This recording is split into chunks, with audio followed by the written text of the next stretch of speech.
Que toquem as suas harpas e encham as suas taças de orações. Que toquem as suas harpas e encham as suas taças de orações. Que toquem as suas taças e encham as suas casas de orações.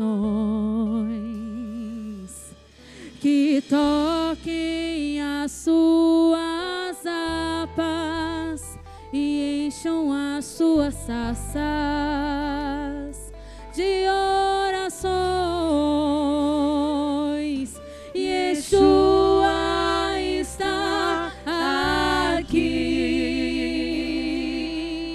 Yeshua está aqui. Yeshua está aqui.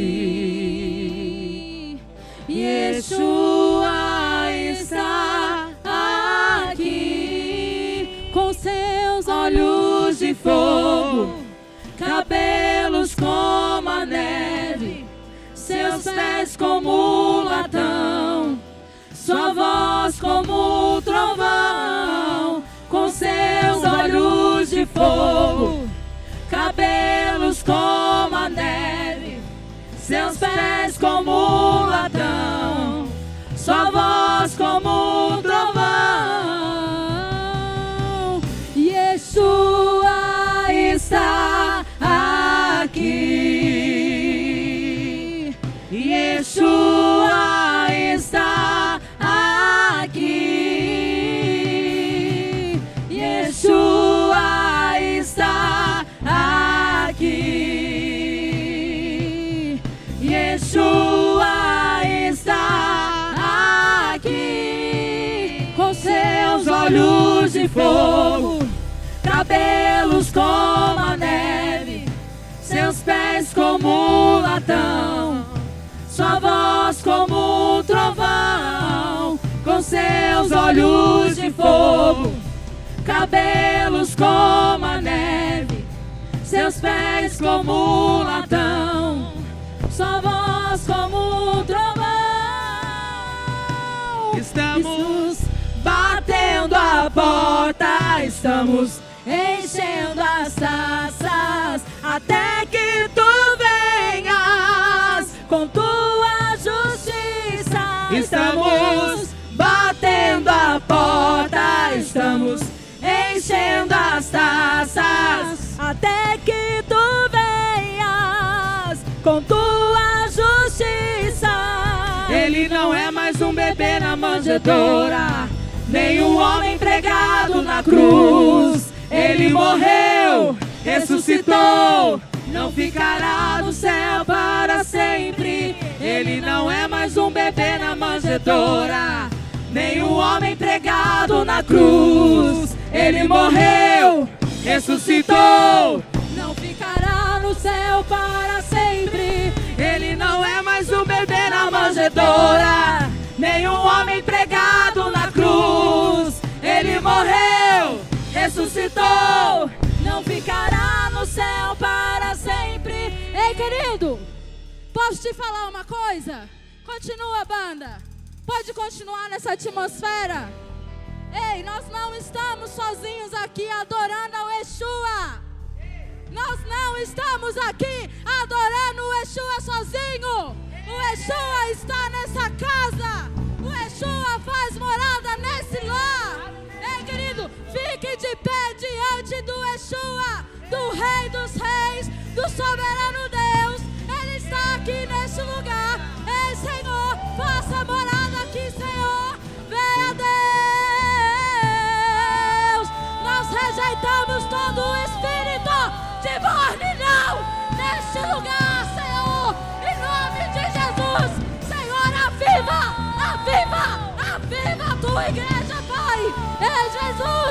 nós estamos aqui para te adorar.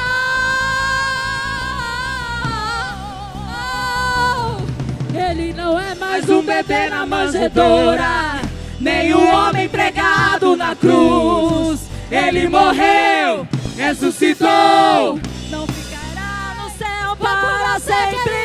Ele não é mais um bebê na manjedoura, nem um homem pregado na cruz. Ele morreu, ressuscitou, não ficará no céu para sempre. Ele não é mais um bebê na manjedoura, nem um homem pregado na cruz. Ele morreu, ressuscitou, não ficará no céu para sempre. Estamos batendo a porta, estamos enchendo as taças, até que tu venhas com tua justiça. Estamos batendo a porta, estamos enchendo as taças, até que tu venhas com tua justiça. Aleluia! Adão Yeshua.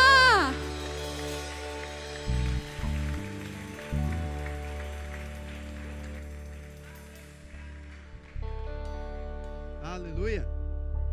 Glória a Deus! Amém, queridos? Você está aí aquecido pela presença do Espírito Santo de Deus? Amém? Você pode sentar no seu lugar. Aleluia! Como é bom a gente ter liberdade para podermos adorar a esse Deus tão maravilhoso, e que essa presença continue se manifestando em nosso meio, através da palavra do Senhor, que vai ser ministrada ao nosso coração. E é com muita alegria que eu quero convidar aqui meu querido amigo e irmão André Moliterno. Vamos aplaudir ao Senhor pela vida do pastor André, querido.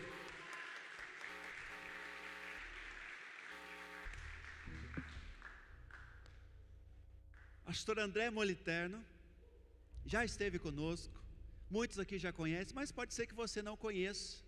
Pastor André Moliterno é pastor ali na Catedral Metodista Emanuel, na cidade de Resende, Rio de Janeiro. E a gente estava conversando um pouquinho ali atrás, né? Contando um pouquinho das bagunças. Pastor André, ele por muito tempo frequentou o polo de apoio presencial aqui em Guaratinguetá, da Metodista, onde eu era monitor, e vou dedar aqui que ele e a pastora Eli faziam muita bagunça dentro da sala, tá?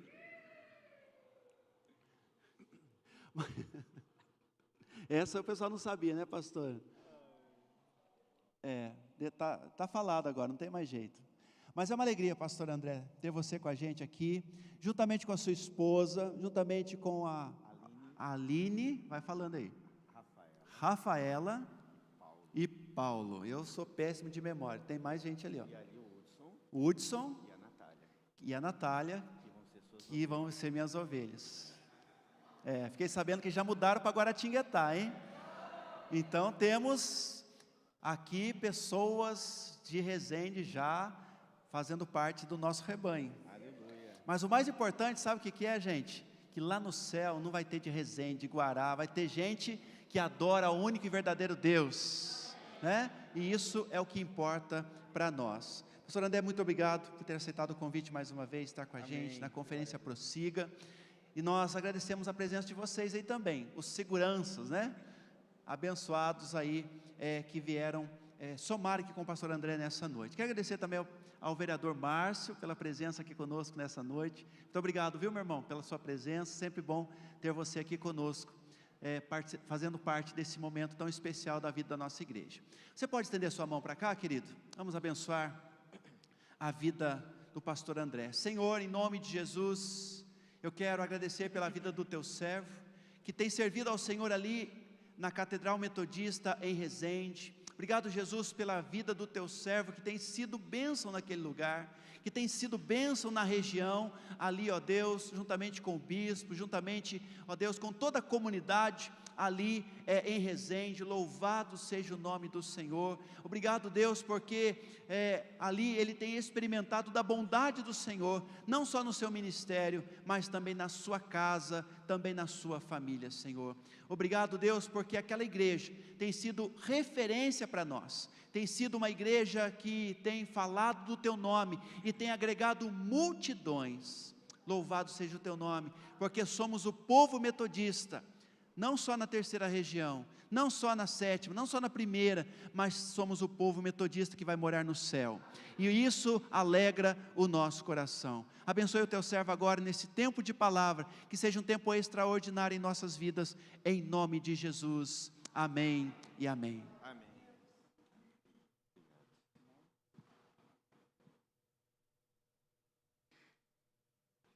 Boa noite, queridos, a paz do Senhor.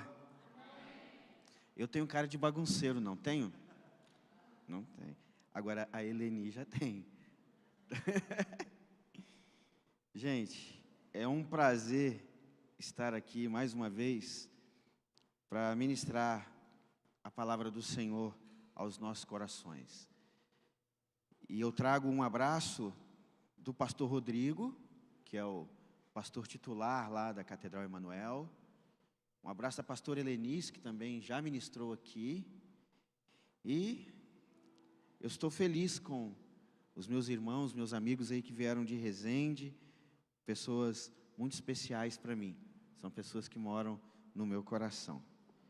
Amém? Minha esposa que está sempre comigo.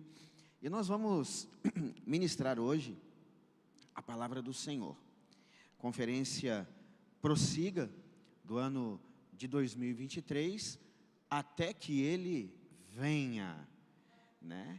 E coube ao Espírito Santo de Deus me conceder a honra de ministrar o dia de que, até que Ele venha, permanecerei no altar, estarei no altar, não é verdade? E eu trouxe um texto para a gente refletir juntos, a respeito do altar do Senhor, mas eu trouxe um texto do profeta Isaías, capítulo 6, eu gostaria de ler esse texto com vocês, para a nossa reflexão nesta noite. Se você encontrar o texto, eu peço que você se coloque de pé. Amém? Profeta Isaías, capítulo 6, a partir do versículo 1. No ano da morte do rei Uzias, eu vi o Senhor assentado sobre um alto e sublime trono, e as abas de suas vestes enchiam o templo. Serafins estavam por cima dele, cada um tinha 6 asas. Com 2 cobria o rosto, com 2 cobria os seus pés, e com 2 voava. E clamavam uns para os outros, dizendo: Santo, Santo, Santo é o Senhor dos exércitos. Toda a terra está cheia da sua glória. As bases do limiar se moveram à voz do que clamava, e a casa se encheu de fumaça. Então disse eu: ai de mim, estou perdido, porque sou homem de lábios impuros, habito no meio de um povo de impuros lábios, e os meus olhos viram o Rei, o Senhor dos exércitos. Então um dos serafins voou para mim, trazendo na mão uma brasa viva, que tirara do altar com uma tenaz. Com a brasa tocou a minha boca e disse: eis que ela tocou os teus lábios, a tua iniquidade foi tirada e perdoado o teu pecado.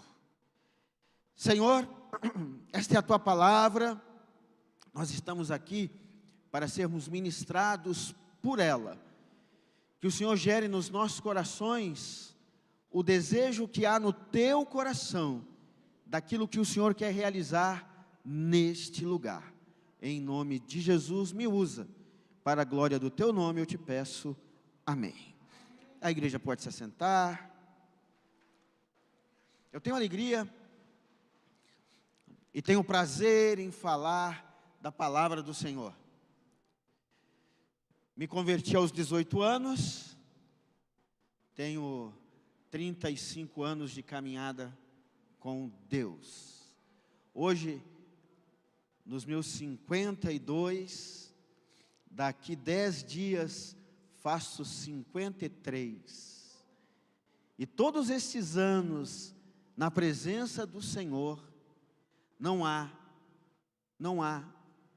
uma vírgula sequer de arrependimento, de um dia ter me rendido aos pés dele, de um dia ter declarado que ele é o Senhor e o Salvador da minha vida, e de ter dedicado a minha vida ao ensino e à pregação da sua palavra. Ele reina, o Senhor vive eternamente, reina absoluto nas nossas vidas. E eu quero refletir com você aqui nesta noite, esta palavra: até que ele venha, eu permanecerei no altar. Agora eu pergunto para você, qual a importância de estar no altar do Senhor? Qual a relevância para a minha vida? Qual a relevância para a sua vida, o estar, o permanecer e o habitar na casa do Senhor? Eu fico imaginando o que este homem aqui, Isaías, sentiu quando ele teve esta visão. E ele declara esta palavra com um temor muito grande. Ele declara esta palavra com um coração cheio de medo, cheio de temor, cheio de reverência. Ele diz: olha, no ano da morte do rei Uzias, eu vi o Senhor. Isso estremeceu o coração de Isaías. O fato dele ter visto o Senhor trouxe no coração deste profeta temor. O que vai acontecer comigo agora? Porque eu vi o Senhor. E ele estava assentado no seu alto e sublime trono. A experiência deste homem mudou a vida dele. Por quê? Porque o próprio profeta fala: ai de mim, agora eu vou ser destruído, eu vou ser fulminado neste lugar, porque eu sou um homem de lábios impuros. E ele reconhece o próprio pecado, e ele diante de Deus reconhece o pecado do seu povo. Além de eu ser um homem de lábios impuros, eu habito no meio de um povo de impuros lábios. O que vai ser de mim agora? Porque eu vi o Senhor assentado no seu alto e sublime trono. E há uma expectativa para mim e para você, através desta conferência Prossiga, porque eu também estou sendo ministrado por ela, e o Senhor também está trabalhando na minha vida através dessa conferência. Então todos nós estamos sendo abençoados neste lugar. Então qual é a importância da minha permanência no altar do Senhor até que Ele venha? Eu preciso estar no altar, eu preciso me derramar no altar, mas muitas coisas me impedem de estar aqui, da maneira como Deus quer, não da maneira como muitas vezes nós nos colocamos aqui neste lugar. E eu estou usando este altar aqui como uma referência, porque isto aqui é apenas uma construção humana, e não é deste altar que nós estamos falando. Quando eu levanto de onde eu estou e venho no altar do Senhor, e esta simbologia me leva à presença dEle, à verdadeira presença e manifestação da glória dEle, sim, na glória onde Ele está. É nesse altar onde Isaías viu, assentado num alto, num sublime trono, emanando a sua glória, o seu poder, a sua majestade. E eu e você, muitas vezes criamos barreiras e dificuldades para vir aqui e rasgar os nossos corações neste lugar, porque nós sabemos, porque na verdade nós sabemos, Wellington, nós sabemos que quando levantamos daí e viemos aqui, nós vamos ter uma experiência com Ele. E muitas vezes não levantamos daí, não viemos aqui, porque temos medo desta experiência. Porque o que vai acontecer comigo quando eu rasgar o meu coração e o Senhor abrir a minha visão e eu conseguir enxergar o Senhor assentado no seu alto e sublime trono? Isso vai gerar no meu coração e vai gerar no seu coração o mesmo sentimento que foi gerado em Isaías. Ai de mim. E é esse ai de mim que amedronta o coração do homem e amedronta o coração da mulher. É justamente este ai de mim que nos impede muitas vezes de nos entregar na presença do Senhor. Altar de Deus é o melhor lugar para se estar. Vocês vão falar que eu sou maluco, mas eu não sou. Pelo menos as 10 sessões de psicólogo que eu fiz antes da nomeação não revelou isso. Mas eu fico olhando, sabe o que? Na hora que tem a ministração, eu sento sempre no cantinho esquerdo pro altar, ali ó, no banco aqui assim. Miriam senta ali, eu sento aqui, na igreja lá, né? Não aqui. Eu fico sentadinho aqui, às vezes a Aline senta ali pertinho, a Aline às vezes senta do outro, mas a gente está sempre próximo ali. Sabem o que eu gosto de ficar olhando? O pessoal de Resende não sabe disso, agora vai ficar sabendo. Sabe o que eu gosto de ficar olhando? O chão. Sabe por quê? Eu fico no cantinho aqui, ó, eu fico orando, intercedendo, eu fico aqui. Aí o pessoal vem no altar. Aí eu estou adorando. Aí eu fico olhando o altar depois, o piso. Gente, que lindo que é. Que lindo que é. Sabe o que é lindo? Sabe o que é lindo? São as gotas de lágrimas que ficam marcadas no chão. Eu fico olhando aquilo. Eu falei, cada lágrima caída naquele altar foi uma experiência vivida com o Senhor. E aquelas vidas ali tiveram seus corações tocados pelo poder do Altíssimo, aquele que vive e reina, assentado no seu alto e sublime trono. Agora, por que eu temo estar na presença deste Deus? Por que eu temo estar na presença deste Senhor que me ama? Porque Ele vai me jogar num processo de transformação e vai me fazer mudar. E às vezes eu tenho medo dessa mudança, às vezes eu tenho medo desse abrir mão, às vezes eu tenho medo dessa renúncia. Mas estar diante do Senhor, no seu altar, e ver o Senhor se manifestar, é o que você pode viver de mais sobrenatural na sua vida. O altar do Senhor, e eu vou lembrar aqui de novo, eu sempre vou apontar para este altar, mas lembrando que aqui é o símbolo do altar do Senhor que nós estamos na expectativa de viver. Mas quando eu venho aqui no altar, este lugar aqui, para mim, para você que somos cristãos, este lugar aqui é lugar de escolha, é lugar de decisão. E eu vou falar para você uma coisa, se você está escolhendo e decidindo sem vir aqui, você está cometendo um grande erro. Você está escolhendo diante da sua própria vontade, diante do seu próprio querer. Cuidado, porque o coração do homem, ele é enganoso. Então, quando eu levanto de onde eu estou e me proponho a rasgar o meu coração na presença do Senhor e permanecer neste altar até que Ele venha, fazendo-se cumprir na minha vida a sua vontade soberana, aí é muito para a minha cabeça. Não é não? Porque a gente está cheio de vontade, a gente é cheio de querer. Gente, para ter desejo é o tal do ser humano. Gente, para ter desejo é o tal do homem.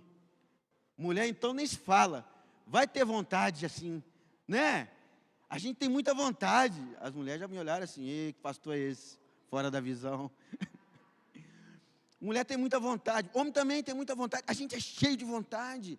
A gente às vezes até esquece as nossas necessidades para correr atrás dos nossos desejos.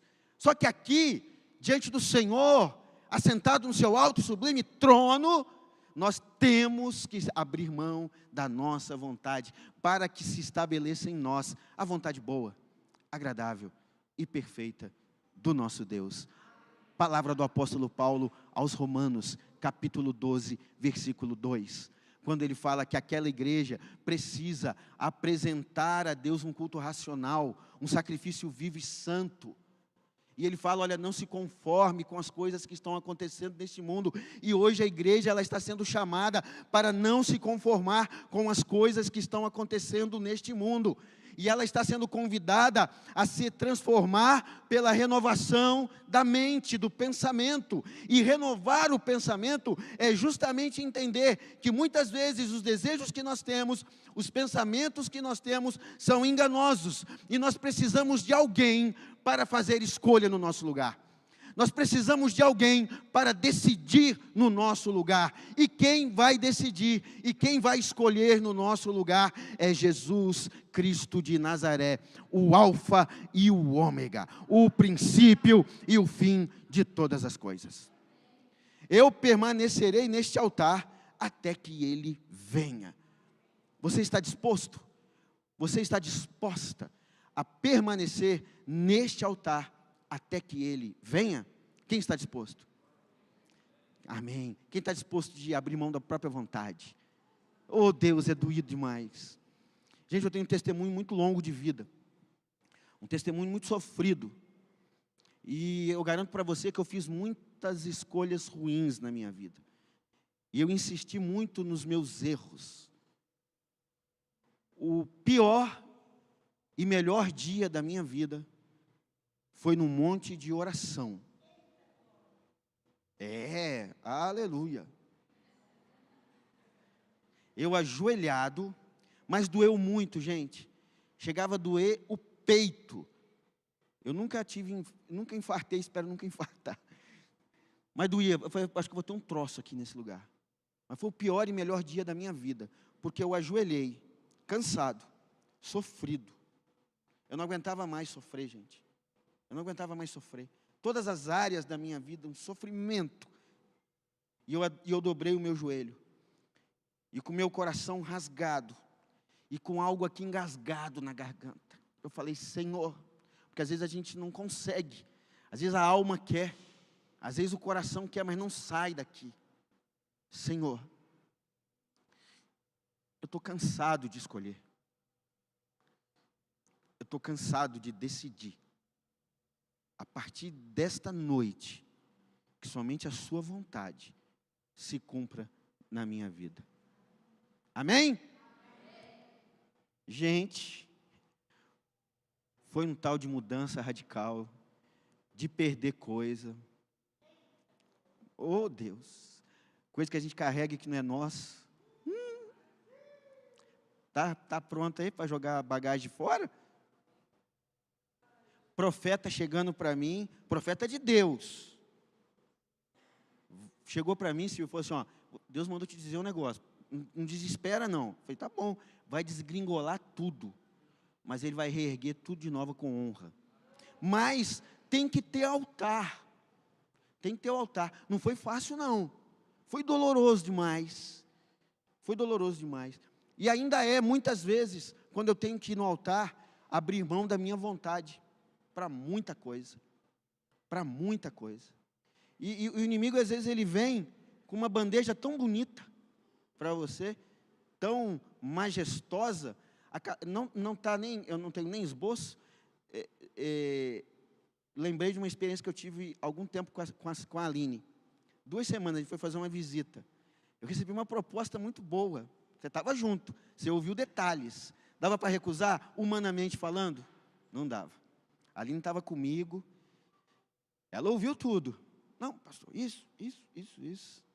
Falei, não posso, não quero e não vou. É doído. É doído. Às vezes a gente é visitado com umas sugestões que não tem nada a ver com o plano de Deus para a sua vida. Às vezes coisas boas, mas não são boas para você. Às vezes pessoas de Deus, mas não são de Deus para você. A gente precisa ter esse discernimento. Nós precisamos ter este entendimento. E permanecer no altar até que Ele venha, garantirá a mim e a você vitória diante de todas as coisas. E eu quero trabalhar com vocês nesta noite 4 pontos. Primeiro, permanecer no altar vai me garantir a postura de um adorador. Segundo ponto, permanecer no altar até que Ele venha me garantirá proteção. Terceiro ponto, permanecer no altar até que Ele venha me dará condições de derrubar muralhas. Quarto, até que Ele venha, eu permanecendo no altar, Ele me dará condições de vencer o inimigo. Só que tem um porém, é no altar que você vai receber instrução para aquilo que você vai realizar. Muitas vezes a gente não gosta de vir aqui, porque a instrução, ela vem, nós chegamos com a nossa proposta, e o Senhor vem com a caneta vermelha corrigindo tudo. Isso aqui não, esse aqui não é desse jeito, corta isso. Agora eu quero dizer para você que tudo que Deus tem para você tem uma medida. Cada ano, eu me considero muito agraciado por Deus na questão da forma como Ele ministra na minha vida. Cada ano Ele pega um tema central e Ele ministra o ano inteiro a respeito disso. Eu acho isso fantástico. E Deus está trabalhando no meu coração em 2023 sobre as medidas dEle para a minha vida. As medidas que Ele tem. André, eu tenho medidas para a minha igreja. Eu tenho medidas para você. E as medidas que Ele tem para a Catedral Emanuel não tem nada a ver com as medidas que Ele tem aqui para a Metodista de Guaratinguetá. Porque as medidas que Ele tem para cá são medidas muito especiais que não cabem lá na Catedral. As medidas que Deus tem para você não tem nada a ver com a medida que Ele tem para o irmão do lado. Então para de se preocupar com o que Deus está fazendo na vida do teu irmão e busque aquilo que Ele quer fazer na sua. Se eu me mantiver no altar de Deus, até que Ele venha, as medidas dEle se cumprirão na minha vida. E quando eu falo de medida, para a adoração, eu lembro do nosso amigo Moisés. Nós vamos nos encontrar com ele um dia. Moisés, ele recebeu uma instrução de Deus, uma medida de Deus, para a construção de um tabernáculo, onde Deus manifestaria ali a sua glória, o seu poder.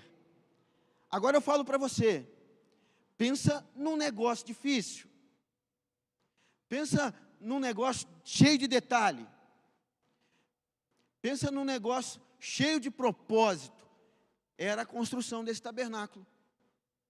Você já leu isso na Bíblia, não preciso ensinar você, mas você viu lá. Primeiro, tinha que ter 3 repartições, átrio, eu quero aqui um santo lugar, e eu quero um santo santos. Aí Moisés deve ter pensado, moleza. Não, mas peraí, vai ter cortina de um monte de cor, argola de ouro, bronze, prata para segurar as cortinas. Eu não sei detalhe, mas tipo assim, a cortina amarela é com a argola de bronze, a cortina vermelha tem que ser com a de prata. Era muita riqueza de detalhe. E tinha lugar de sacrifício, tinha lugar de adoração. Eu preciso de um véu de 30 centímetros de espessura que vai separar o santo lugar do santo dos santos. E lá dentro do santo dos santos nós vamos botar uma arca. E dentro da arca nós vamos botar coisa lá dentro. Era muito detalhe. Era muita proposta. E Moisés, Moisés não tinha bloco de anotação no celular, não. Moisés não conseguia gravar o que Deus estava falando para chegar em casa depois e passar limpo. Tinha, gente. Imagina escrever isso nas condições que Moisés tinha, não tinha. O que Moisés tinha que fazer? Total atenção no que Deus estava falando. Total atenção no que Deus estava falando. E a Bíblia diz que ele construiu exatamente da maneira como Deus havia ordenado. E o que aconteceu naquele tabernáculo? A glória de Deus se manifestava no meio do povo. Agora uma pergunta para você, igreja. Pastor Silvio, me dá licença. Por que muitas vezes a gente muda as medidas da adoração de Deus para Deus? Por que eu acho que eu posso determinar quando eu devo adorar e de que maneira eu devo adorar? Eu só vou aprender isso e me manter firme na minha postura de um adorador no altar, até que Ele venha, se eu verdadeiramente rasgar o meu coração aqui neste lugar. Eu não posso mudar as medidas de Deus para a minha adoração a Ele. E qual é a medida de Deus para a minha e para a sua adoração ao Senhor nos dias de hoje? Precisamos adorar ao Senhor em espírito e em verdade. Muitas vezes o povo de Deus o adora com uma adoração hipócrita, pobre, intencional, interesseira. Vou adorar a Deus para que Ele faça alguma coisa por mim. Onde estamos com a cabeça em pensar que podemos fazer alguma coisa que nos torne merecedores para que Deus faça algo por nós. Nós adoramos ao Senhor não por aquilo que Ele tem feito.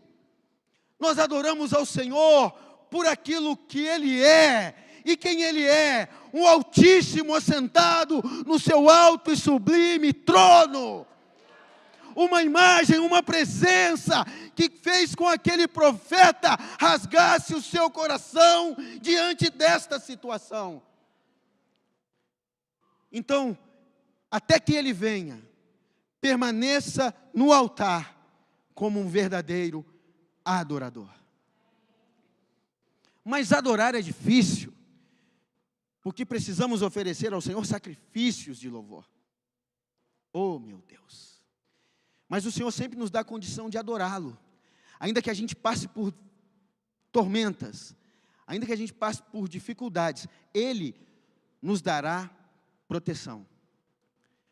Porém, para sermos protegidos das tempestades dessa vida, dos dias maus, nós não podemos mudar as medidas de Deus para isso. Deus tem medidas de proteção para você. Deus estabelece medidas de proteção e você precisa estar envolvido dentro dessas medidas. Aí eu lembro de Noé, o nosso segundo amigo. Recebeu instrução de Deus. Eu quero que você preste atenção nessa palavra-chave do sermão de hoje: instrução. Porque Moisés recebeu instrução para medida, porque ele estava no altar. Ele estava no altar, ele estava na presença de Deus. Ele ouvia a voz do Senhor. Quem não está no altar, não ouve a instrução de Deus. Quem não está no altar, não consegue receber da parte de Deus as medidas que Deus tem para nós. Então Noé foi encontrado com graça, Eleni, e foi chamado por Deus: olha, eu preciso que você construa uma arca. Instrução. Pensa no negócio detalhado de novo. Eu quero também chamar a atenção para essa questão do detalhe, porque a instrução que Deus vai dar para você é cheia de detalhe. Aí Deus chega para Noé e fala assim: tu vai construir uma arca, não chove, mas tu vai construir. Mas não chove, mas tu vai construir. Essa arca vai ter que ter tantos côvados de comprimento, tantos côvados de altura, tantos côvados de largura. 3 andares. Olha a riqueza de detalhe. Quem pode entrar na arca? Só vai poder entrar casalzinho de animal. Sua família pode entrar com você. Tinha até tempo da proteção. Você vai ter que permanecer aí dentro 40 dias. Deus tem medida de proteção para você. Mas você não pode mudar essas medidas. Porque a palavra do Senhor diz lá em Gênesis, que Noé fez tudo consoante aquilo que Deus lhe ordenara. Por isso a arca resistiu o dilúvio. Por isso a arca resistiu os 40 dias. E por que muitas vezes o povo de Deus não resiste às tempestades da vida? Porque muda as medidas da proteção. Nós mudamos tudo aquilo que Deus nos instrui. Nós queremos fazer as coisas do nosso jeito e culpamos Deus pelas coisas ruins que nos acontecem. Mas quem muda as medidas somos nós. Quem muda o tempo da proteção, do abrigo, somos nós. Para que tanta coisa? Para que tanto côvado? Para que 3 pavimentos? Para que essa besteira de casalzinho de animal só? Vamos botar todo mundo, Deus é bom, taca todo mundo dentro da arca. Uma teologia totalmente equivocada de que Deus é bom demais e que não vai mandar ninguém para o inferno. Ele não manda ninguém para o inferno, é o homem que se mete lá. Eclesiastes diz, olha, Deus criou o homem reto, ele se meteu em muitas astúcias. Até que ele venha, eu me mantenho no altar, ouvindo a instrução para a adoração e a instrução para a proteção, sem medir, sem mudar, sem alterar as medidas que ele tem dado. E quando terminou o dilúvio, que tudo voltou ao normal, o que Noé fez? Sei que é bom de escola bíblica aí. O que Noé fez quando ele pisou em terra seca? Qual foi a primeira coisa que Noé fez? Ele fez o quê? Ele ergueu um altar de adoração. Eu passei por 40 dias de tempestade, mas louvado seja Deus, porque eu fiquei protegido, porque eu não mudei as medidas estabelecidas por Deus. Você quer adorar o Senhor depois de uma batalha?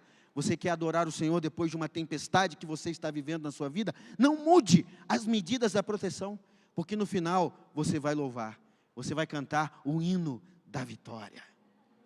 Aleluia. Eu ia cantar um aqui, mas se eu cantar, nunca mais vocês me convidam para o prossiga.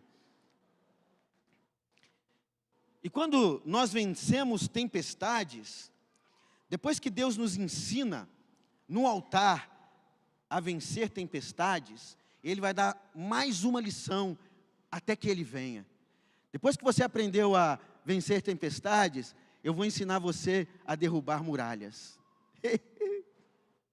Muralha que te impede de crescer, muralha que te impede de avançar. Aí eu lembro de quem?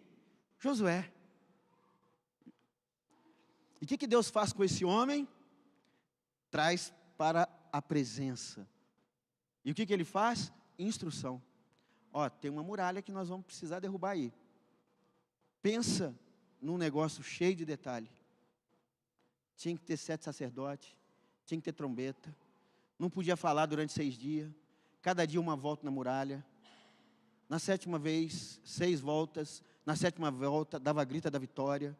Pensa num negócio cheio de detalhe de novo. Deus faz tudo com muito detalhe. Deus faz tudo com muito detalhe. Aí o que Josué fez? Josué chama o povo para a presença dele e fala sobre as medidas de Deus. Tem medida, tem quantidade de volta, tem quem vai, tem quem não vai, tem quais são os instrumentos que nós vamos levar, tem quantas voltas nós vamos dar e tem que fazer no último dia. Aí a gente derruba a muralha. Só que o que acontece? O que acontece comigo e com você? A gente tem força para reclamar, a gente tem força para murmurar, a gente tem força para questionar Deus, mas a gente não tem força para acordar 3 horas da manhã para dar volta na muralha que está arrebentando com a gente. A gente tem força para reclamar com o irmão, a gente tem força para dizer, eu não vou mais trabalhar na igreja não, perda de tempo. A gente tem força para um monte de coisa nessa vida. A gente tem força para um monte de coisa nessa vida, mas levantar de madrugada, para dar uma voltinha, se Deus te chama, para levantar 7 dias, 3 horas da manhã, para você dar uma volta na sua sala, cantando um louvor a Ele, e no 7º dia, você dá 7 voltas, e dá uma grita de vitória na janela, Tu vai fazer? Não, porque tu está cansado, você trabalhou demais durante o dia. Deus vai entender. Não, Deus vai entender. Não, Deus vai entender, mas a muralha vai permanecer lá. Esse é o detalhe. Deus entende tudo. Só que a muralha vai permanecer onde está. Ah, mas Deus não fez nada. Amigão, quem tem que fazer é você. O que mais você quer que eu faça? Eu já morri na cruz. Ou eu fiz a parte mais fácil? Devia ter deixado a cruz para vocês? Essa é a ideia que eu tenho. Então, enquanto eu permanecer no altar, até que Ele venha, Deus me dará instrução para ser um adorador, Deus me dará instrução para vencer as tempestades da vida, e Deus me dará instrução para derrubar muralhas. E o que aconteceu no 7º dia, na 7ª volta? Eles deram o grito da vitória e a muralha ruiu. A muralha ruiu. Eu quero dizer para você, meu querido, se você levar essa palavra no seu coração, eu não sei quantas muralhas existem, mas se você entender as medidas de Deus para a sua vida, as muralhas ruirão. E uma coisa que essa lição nos ensina é o seguinte: não adianta olhar com os olhos naturais, porque no primeiro dia eles deram a voltinha e é igual a gente. Deus manda a gente fazer um propósito, a gente faz o primeiro dia e já acha que é Jeová Júnior. Já acha que está podendo tudo. Não, já fiz um dia. Aí a figura do povo de Deus hoje é a seguinte: deu a voltinha na muralha, já bota a cintura e fala assim: e essa muralha que não cai? Mas não é no 7º dia que vai cair? O que está criando expectativa de cair no primeiro? Não vai que Deus muda. Deus não muda as medidas dele. Até que Ele venha, eu permanecerei no altar. E no altar, eu receberei também instrução para vencer o inimigo. Eita! Aí nós vamos falar do nosso companheiro Gideão.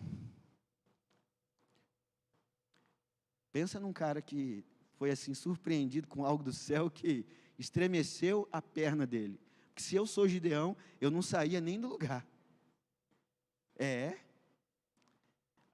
Existe, eu não sei se o pastor Silvio vai concordar comigo, diante ali de toda a opressão dos midianitas, existem uns teólogos que defendem a ideia de que o fato de Gideão estar malhando trigo no lagar era uma estratégia dele. Pode até ser, mas para mim, ele estava com medo mesmo, ele estava escondido. Eu vou malhar meu trigo aqui, ó, quietinho no lagar, porque aqui ninguém vai me procurar, porque lagar é lugar de quê? De malhar uva, não é não? E ele malhava trigo, aqui ninguém vem, o pessoal acha que vai estar todo mundo aqui, o pessoal quer o trigo, eles não vão achar o trigo aqui, só que Deus achou ele lá. Deus achou ele lá.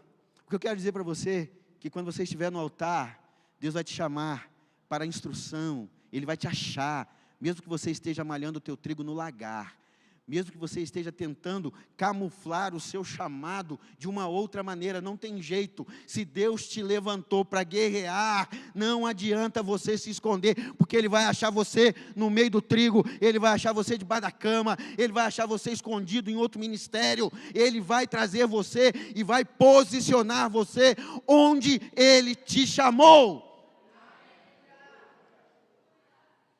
Aí quando Ele te chama, e você resolve se posicionar, aí você se enche de si, muitas vezes, eu me encho de si. Não, eu tenho experiência, eu conheço as estratégias, e tenho muita gente comigo.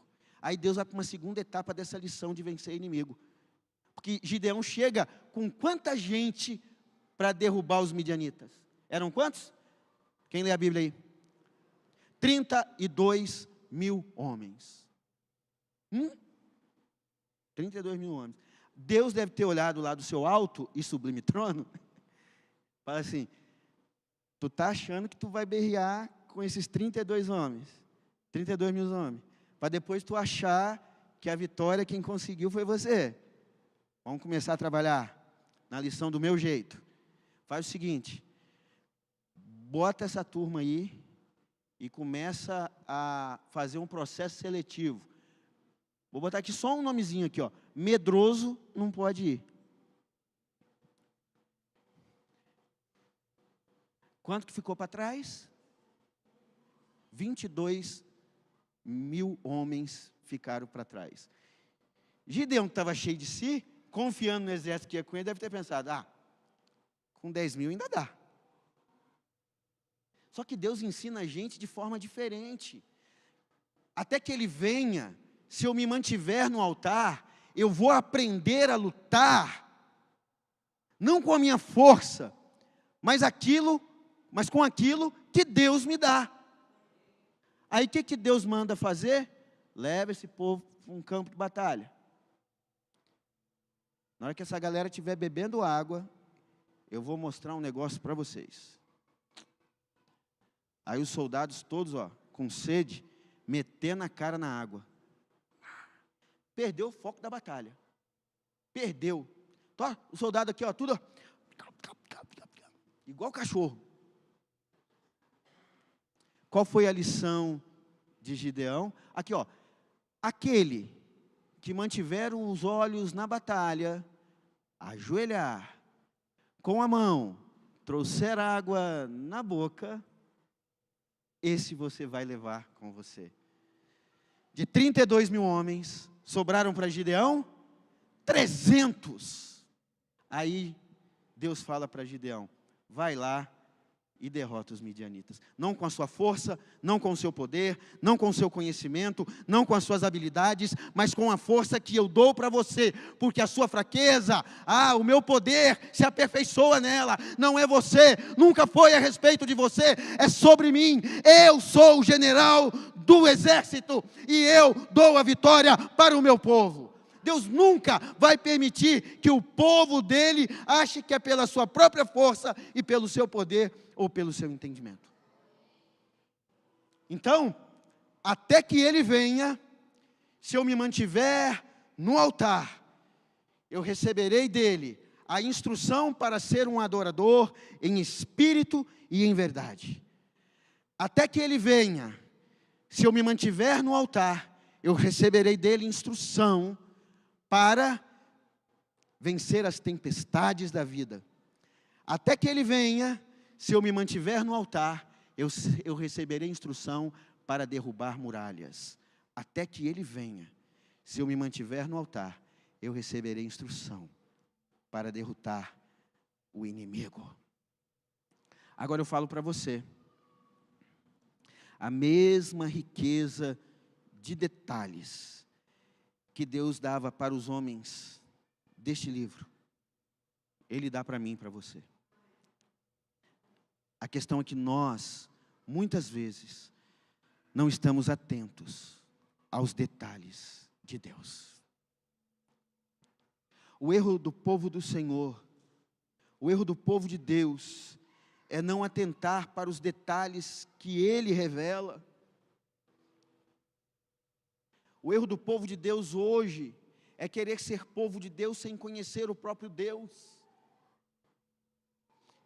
Este livro, ele fala de Deus, ele fala de Jesus Cristo, ele fala do Espírito Santo de Deus. Este livro, ele fala de mim, ele fala de você. Este livro, ele fala da nossa relação com o nosso Criador hoje. Esse livro, ele fala da nossa relação com o nosso Senhor na eternidade, porque eu e você, muitas vezes hesitamos em mergulhar e conhecer as verdades que estão escritas aqui, a nosso respeito e a respeito da relação com Deus, o nosso Criador. É aqui que estão as instruções para a nossa vida na eternidade, e muitas vezes estamos voltados somente nos nossos desejos, nesta terra, neste tempo que temos aqui. Meus irmãos, minhas irmãs, não podemos voltar os nossos olhos para as coisas deste mundo. A Bíblia nos chama de louco, quando queremos investir demais nas coisas deste mundo. Louco, hoje mesmo te pedirão a tua alma. É a tua alma que tem que ser tratada, é a tua alma que precisa ser preservada. E olhando as sugestões deste mundo, você não conseguirá. Volta os teus olhos para o alto e sublime trono do Deus Criador, o Senhor dos exércitos, o Rei dos reis. Ele tem a voz poderosa que muda a sua história. Até que Ele venha, eu preciso ser alimentado pelo poder do Espírito Santo de Deus. E Jesus Cristo é o caminho para a adoração. Jesus Cristo é a arca, é a proteção que você precisa. Jesus Cristo é aquele que te ajuda a derrubar muralhas. Jesus Cristo é o general dos exércitos, é o leão da tribo de Judá, é aquele que vai à frente na batalha e te ajuda a derrubar os seus inimigos. Jesus Cristo é a instrução de Deus para a sua vida. Então, que o Senhor, nesta noite, trabalhe isso no seu coração, e que você, até que Ele venha, que você se mantenha aqui, no altar. Feche os seus olhos, e tente imaginar o que Isaías viu. Você já pensou nisso? Que alto e sublime trono é esse? Você pode se colocar de pé?